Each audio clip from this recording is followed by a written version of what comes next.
Continue reading A Hero of Our Time. Another another night came. We never closed our eyes. Hey! Ay, ay, ay. Another night came. We never closed our eyes nor moved from her bed. She suffered dreadfully. She moaned, and whenever the pain began to subside, she endeavored to convince Pecorin that she was better, tried to persuade him to get some sleep, kissed his hand and kept holding it in her hands. Toward morning, she began to feel the restlessness before death and started to toss. She dislodged the bandage and the blood flowed again.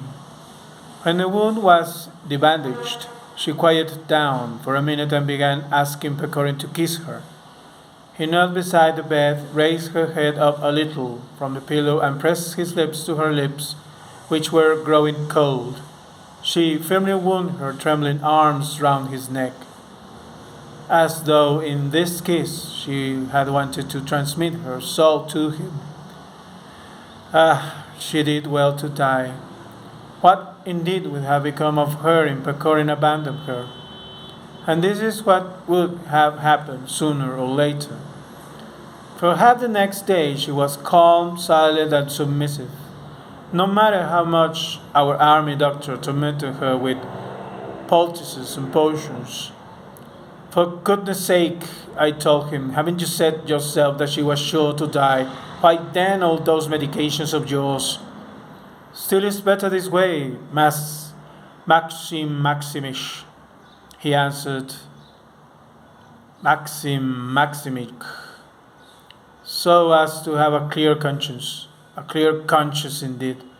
In the afternoon she began to torture by thirst. In the afternoon she began to be tortured by thirst. We opened the windows, but outside it was even hotter than in the room. We put ice by the bed, but nothing helped.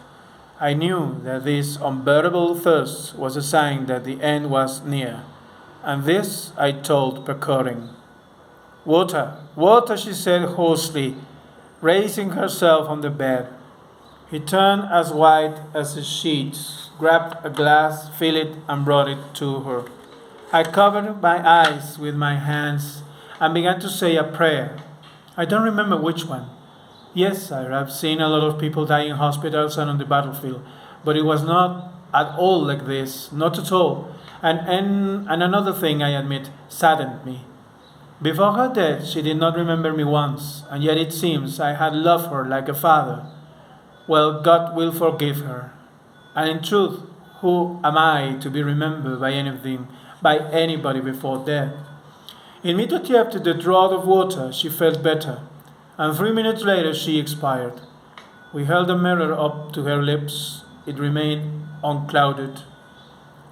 I led Pecorin out of the room and we went on to the ramparts. For a long while we walked up and down, side by side, without saying a word.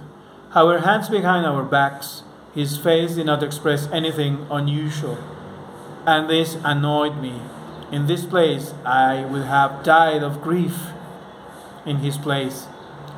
Finally, he sat down on the ground in the shade and began to trace something in the sand with a bit of stick.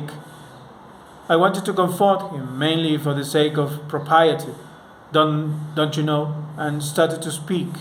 He lifted his head and laughed. A chill ran over my skin at this laughter. I went off toward the coffin. I must admit, I busied myself with this partly for the sake of distraction. I possessed a piece of heavy silk, and with this I lined the coffin and adorned it with Circassian silver braid which Pecorin had bought for her anyway. Early the next day we buried her behind the fort, by the river, near the place where she had sat for the last time, around her little grave. Bushes of white acacia and elder have spread since then. I wanted to set up a cross, but somehow, don't you know, it did not seem right. After all, she was not a Christian. And what happened to Pecorin? I asked. Pecorin was ill for a long time, and he lost weight, poor fellow. But never again did we talk about Bela. I saw that it would have been unpleasant for him, so why talk about it? Some 3 months later, he was assigned to the E Regiment, and he left for Georgia. We have not met since then. Yes, now that I think of it, someone was telling me recently that he had returned to Russia. But there was nothing about it in divisional orders. But then news is late in reaching the likes of us. Here we launched upon a long dissertation about how unpleasant it was to get news a year late. He was probably trying to drown sad memories. I neither interrupted him nor listened.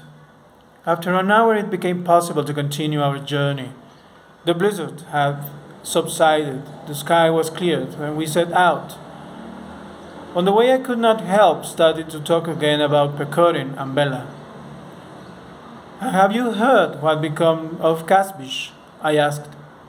Kasbich? Well, I really don't know. I've heard that on the right flank of the Shapsoks there is a Kasbich, a daredevil who wears a red beshmet and rides back and forth at a walk under our gunfire, and bows mostly politely when a bullet buzzes near him. But it could hardly be the same man. At Kobe, Maxim Maximich and I parted. I continued with post horses, while he, because of his heavy load, could not follow me. We did not expect ever to meet again, and yet we did meet. And if you like, I'll tell you about it. It's quite a story.